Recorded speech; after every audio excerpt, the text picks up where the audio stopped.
Okay, then I guess let's get started. Welcome everybody. On a completely separate note, I'm really glad that you're all here at the users conference. We're going to talk about change management for managing change. My name is Erin. For those of you who, some of you probably know me as your client advocate or former client advocate. Barb, I miss you.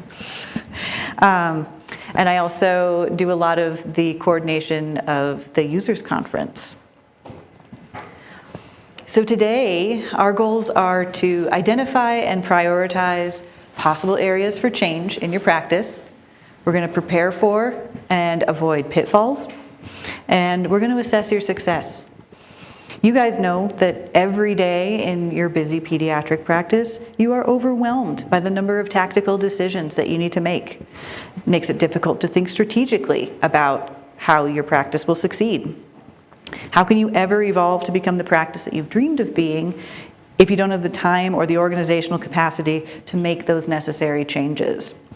So we're going to review a few simple guidelines to help make your practice make those important changes to improve the quality of the care that you deliver to patients and the environment that you provide to your staff. So, intelligence is the ability to adapt to change, and they always say time changes things, but you actually have to change them yourself.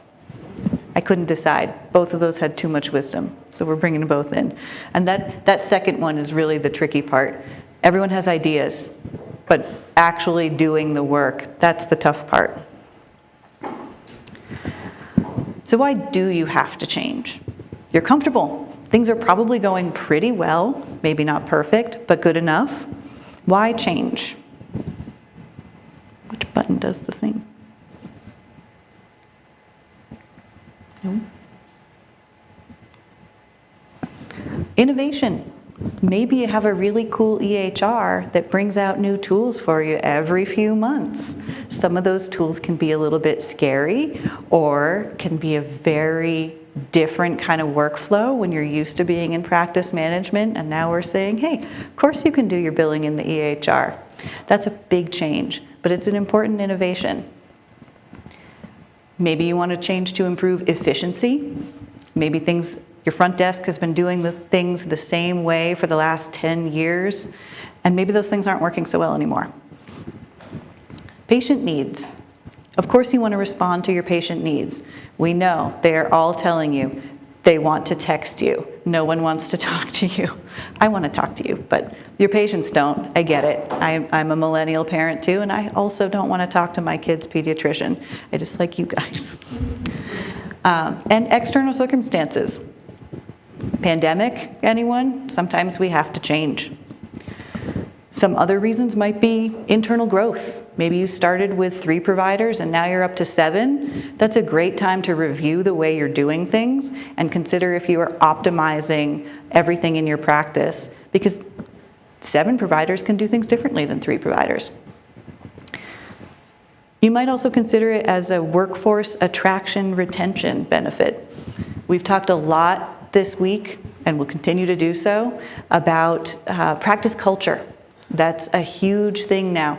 I think that workplace culture in general, because we have these discussions at PCC too, where it's important to have a team that understands your mission, your vision, and your values. And if you're not really living those things, those are great areas to focus on changing so that you're practicing what you're preaching, and that everyone in your practice understands those things. So, the world is changing. Think of it as an opportunity. You can plan to change with it, otherwise you're leaving your success to chance. So why are we going to talk about managing change? Why can't we just do it? Because change is scary. Nelson was just telling me he likes change, kind of, a little bit. He's the only one. Few people like it. Knowing that sometimes we have to, let's make the best of it. So a lot of this is how we approach it. We want to minimize disruption and minimize risk. There's a lot of doctors in this room. You practice evidence-based medicine. You are already trained to review a kid's symptoms, make a diagnosis, and then analyze the risk versus benefit of prescribing antibiotics for this ear infection. So we're going to do the same thing with change. We know that we want to look at what's it going to cost us, what's the benefit, all right, and then we can make our informed decision. And we're going to do it because we want happy people. We know that our office is a much better environment when our people are happy. You know your teammates are your greatest asset. Happy people are more productive, there's less drama. I was in a session the other day that said they've found studies that show happy workers have fewer sick days. Our team functions better when we're all on the same page. As a bonus, I find that a group that succeeds together through well-managed changes can be more resilient for the unplanned changes. I almost don't want to tell you this, but I guarantee you there have been many things that have gone wrong this week at the users conference. And the fact that you probably have not noticed most of them is because we have a team that is very well prepared to roll with the punches and adapt as we need to.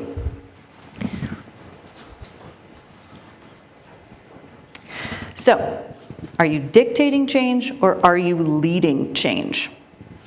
If you have kids, you probably know that because I said so may work momentarily, but does not deliver effective, impactful, lasting results. And if somebody has figured out a way that is delivering impactful results, please come tell my 9-year-old. So, your role as the agent of change is to set clear expectations. People can't deliver for you if you don't tell them what you need. Help them see what success looks like. Have you ever heard the story of bring me a rock? This is a business management thing. So the boss says, bring me a rock. The developer brings a round gray rock. And the boss says, this is not the right rock. So the developer brings a white rectangular rock. And the boss says, this is not the right rock. The boss has not yet told the developer what sort of rock to bring. So the developer cannot succeed if we have not set the right expectations. So your job is to make sure that you're clear in what success looks like. You're also going to want to define responsibilities. We don't need Tom and Sabina both pushing the same buttons back there, or things are going to get very confusing in the live stream. Tom's doing the live stream, Sabina's watching the clock for me. We have our defined responsibilities so that everyone can succeed according to the expectations that are set for their role. You're going to want to use active listening. This is a tricky one that I am often guilty of not doing. Make sure that you are on the same page. Repeat back to someone what you heard them say. And that's when they'll have the moment of, oh, no, I actually meant X, Y, Z. So that you can get on the same page. Because again, if we don't have clear expectations and we don't have defined responsibilities, we're not setting ourselves up for success. And then your final role really as the agent of change is to identify and remove obstacles. This can be really simple or it can be really difficult. I will give you an example I've run into this week. Perhaps you noticed this year I did not use evites to manage the Wednesday dinners. That created an obstacle because a lot of you did not get my regular email, so we're going to fix that. We're going to fix that for next year. So what you're doing as the agent of change here, you're building a resilient culture that's ready for this. Partnerships will complicate this. I think a lot of you have, if you are owning providers, you might not be the final or only boss, or perhaps you're a practice manager and you are fairly empowered, but the final decision is not yours. So that's why it is even more important to identify the why of the change that we want to make. So, most of you have your bags with you. You pick up your bags and change it with the person next to you. They're going to reorganize it for you. Okay, don't really do it. Don't really do it. No. But the looks on your faces, that was terrifying. That was so scary. A random person is going to go through my stuff and move it all around. That's what that feels like when you tell your staff, we're doing things totally differently. They need to buy in. They need to be on board. So it's not a random person organizing your stuff. You're going to build a change management team. The size of your change management team, of course, is going to depend on the size of your practice and the size of the task that you're talking about. This could be you and one other person. This could be a group of 5. Again, this is all going to, we need to adapt based on what the situation is. But the importance here is change champions. So people who are buying into whatever that is that we're working on. I have one practice that wanted to start doing portal messages overnight for appointment requests because they identified this bottleneck with their phone systems in the morning. The phones turn on at 8 a.m. and they would have 45-minute wait times. You can't get all the sick calls in then, so you're missing all these slots in the morning. The nurses the phone people are stressed. The schedule's a mess. We're missing opportunities here, and it doesn't have to be this way. So the doctor said, let's try the portal. He and I worked on this together. And he built a portal appointment request template. He has wording in there to indicate this is for same day 6. And his biggest challenge was convincing his head nurse that this was worth trying. He had to pull her aside and say, I need you to stop being negative about this in front of the other staff. And once they tried it, they loved it, and they have not gone back.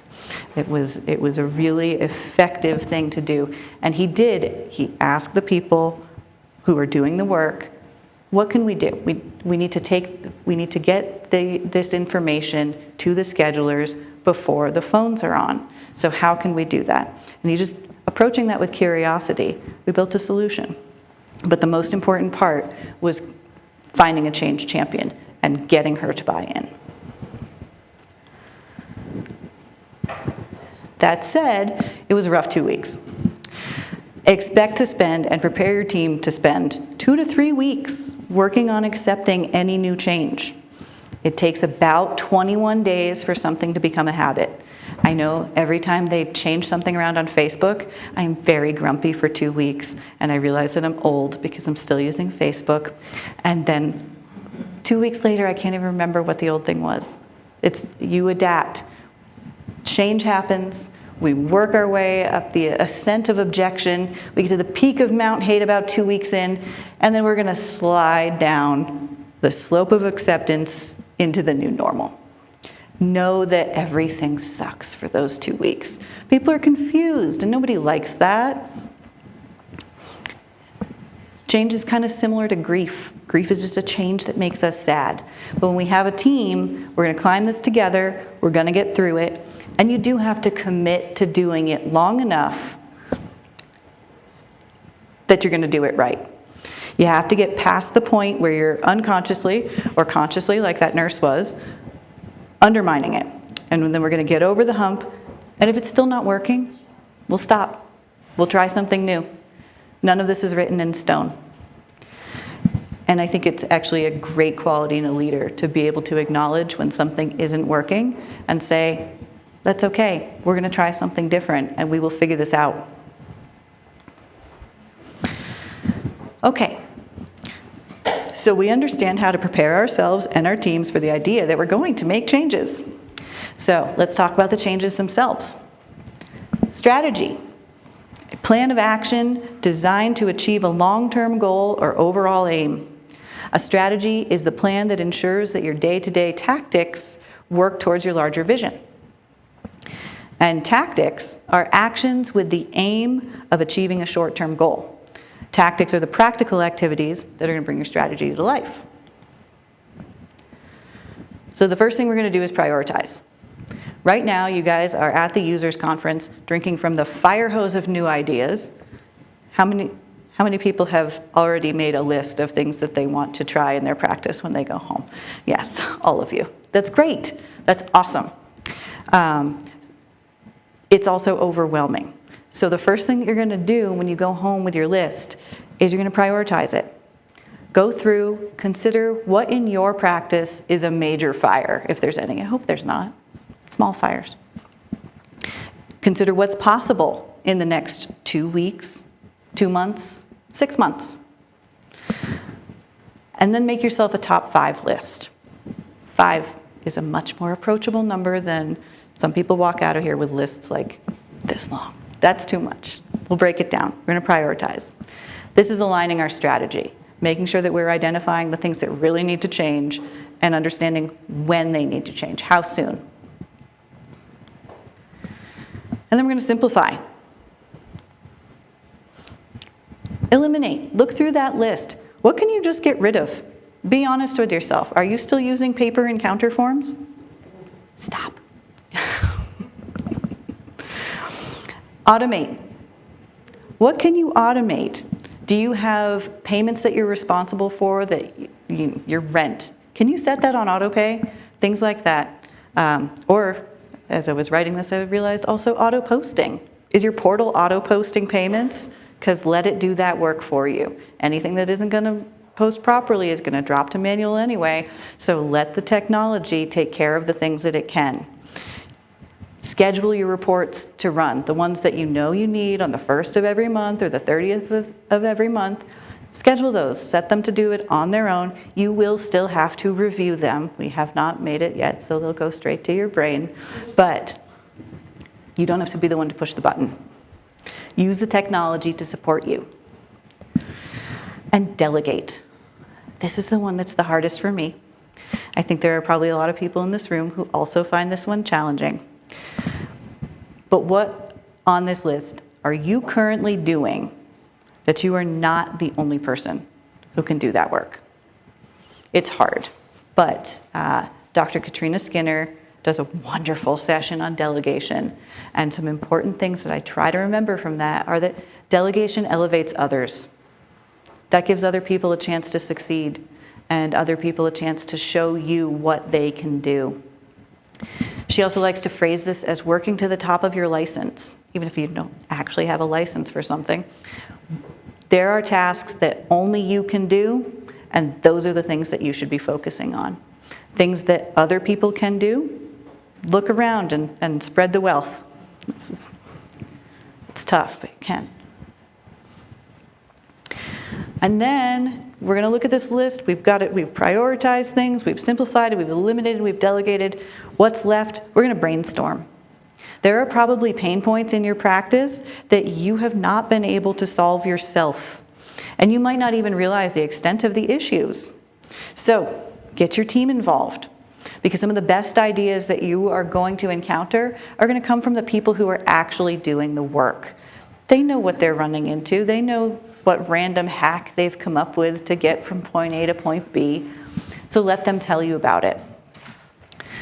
We do a lot of brainstorming at PCC, and I think that the best tip I can give you for a successful brainstorm session is feed them. Everybody is more relaxed, more comfortable, more willing to collaborate and participate if you feed them first. So have a meal and then move into it. It's very important to defer judgment when we're brainstorming. Somebody makes a suggestion and you think that's a terrible idea. Don't debate it now. We're just looking for all suggestions. Encourage wild ideas. Like, you can only say yes and to them, because this is just a brainstorm. It's a safe place to think. We want to build on the ideas of others. If you hear something that inspires you, yes and it. Yes, and we could also. That's all great. Do try to stay focused on the topic. At PCC, sometimes when we're brainstorming, we set up a parking lot corner because something will occur to someone that does need to be captured, and you do want to capture it. Go stick it in the parking lot, though. If that's not our topic, that's where it goes. We'll come back to it later. And likewise, try to have one conversation at a time. Not everybody unless you're intentionally doing small groups where 3 people are brainstorming together. If you have 9 people in this room, all 9 people should be participating in the main conversation. I find it also helps to be visual. and write everything down. So I think most of you have all of your people in the office all the time or close to it. PCC is a hybrid environment right now, so we use a tool called Miro for this.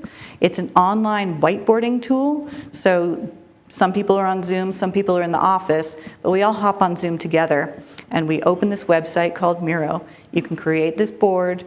Everybody gets little stickies. It looks just like a real whiteboard. It's got arrows. We've got changed the sticky colors. It's very effective. Makes some people a little nauseous with the scrolling,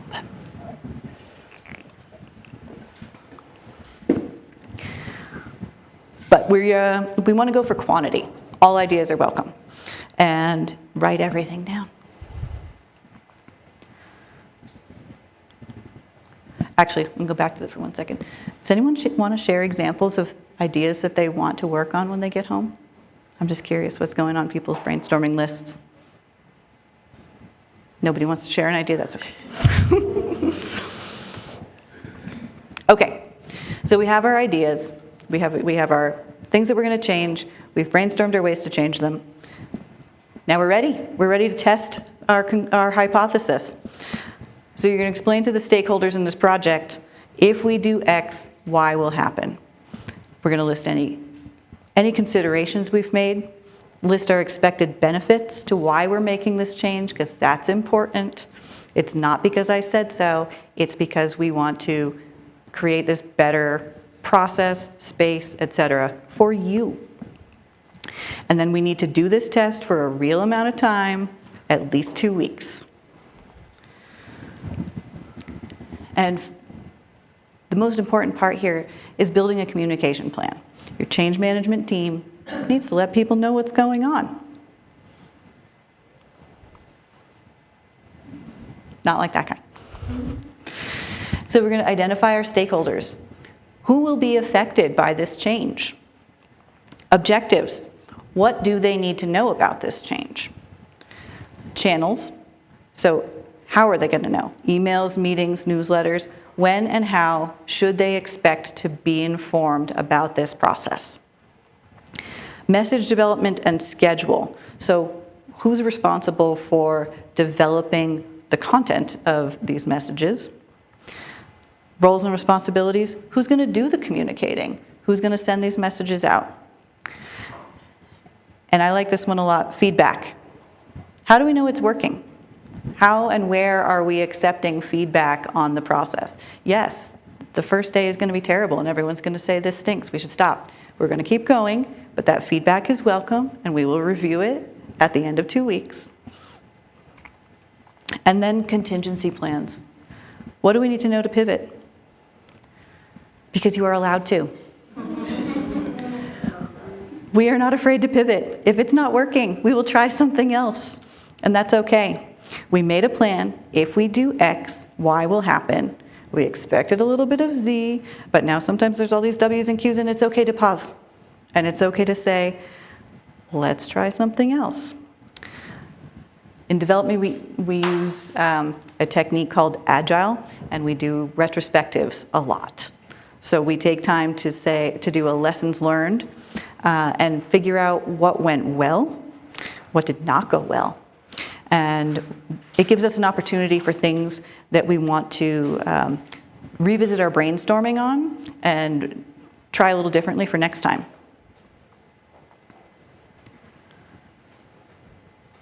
And that's it. That's successful change.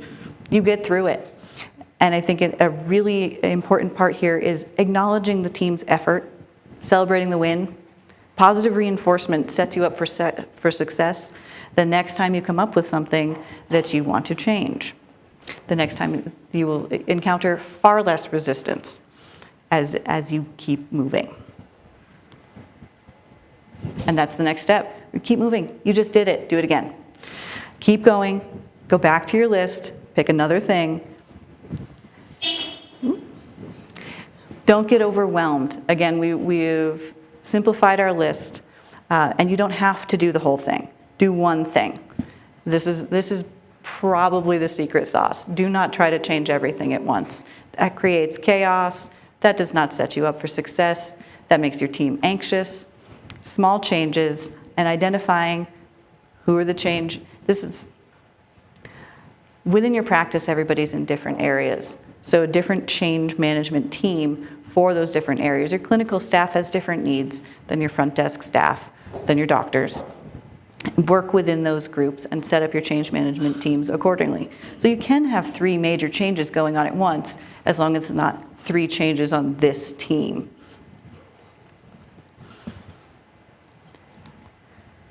I think I talked really fast.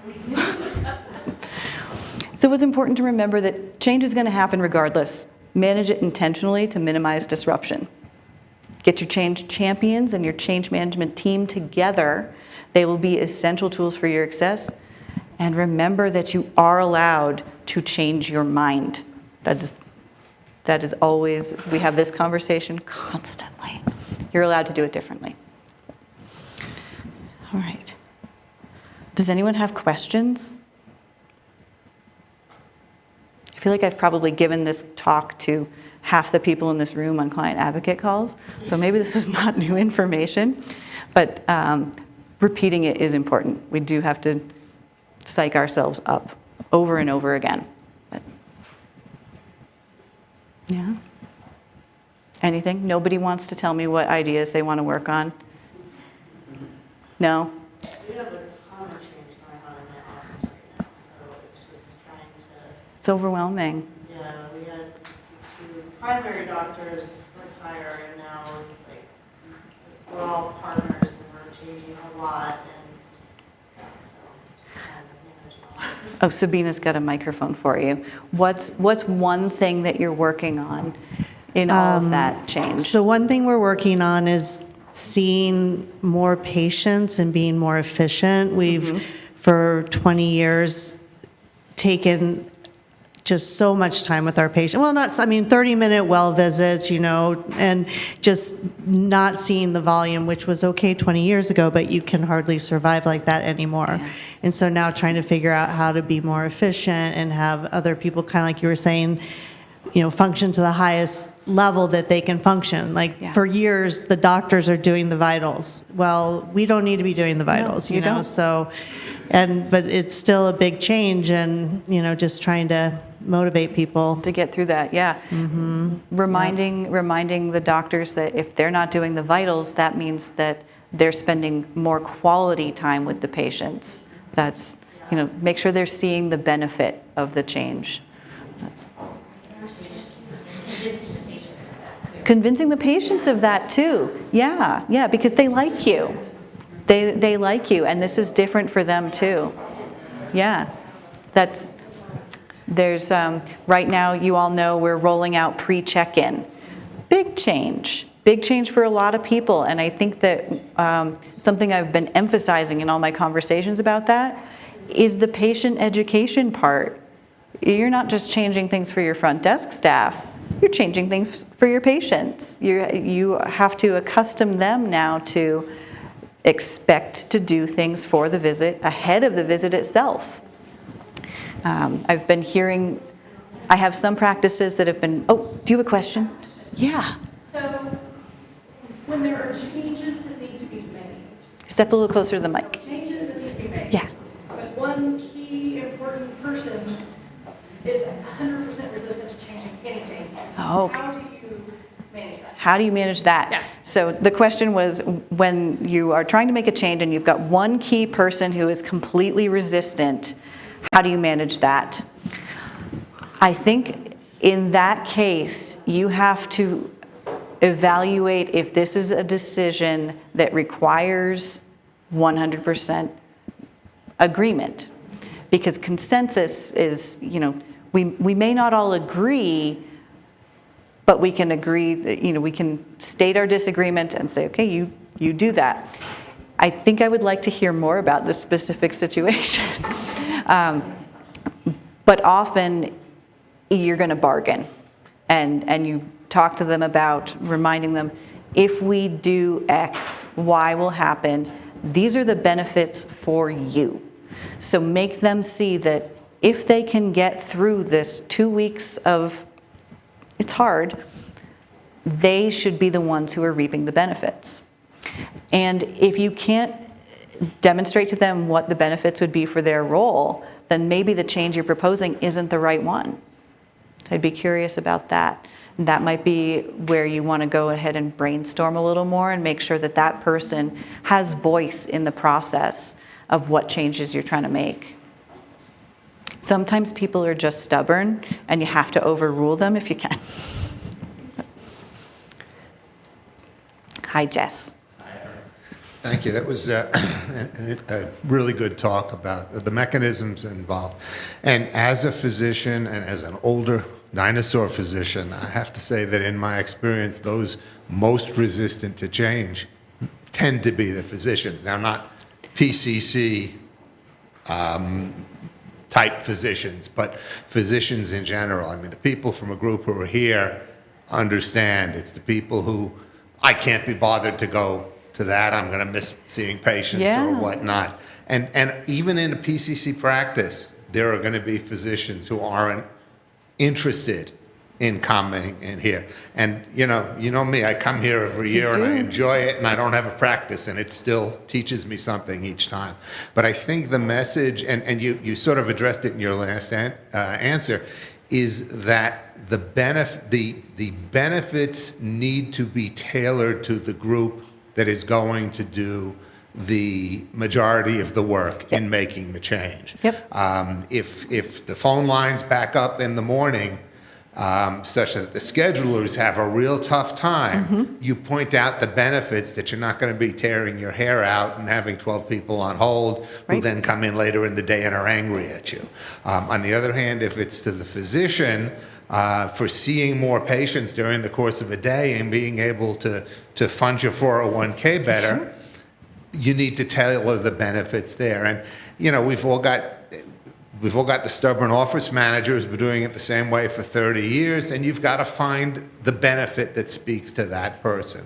So it's really important to recognize what benefit is meaningful to the person who has to do the work. Absolutely, yeah.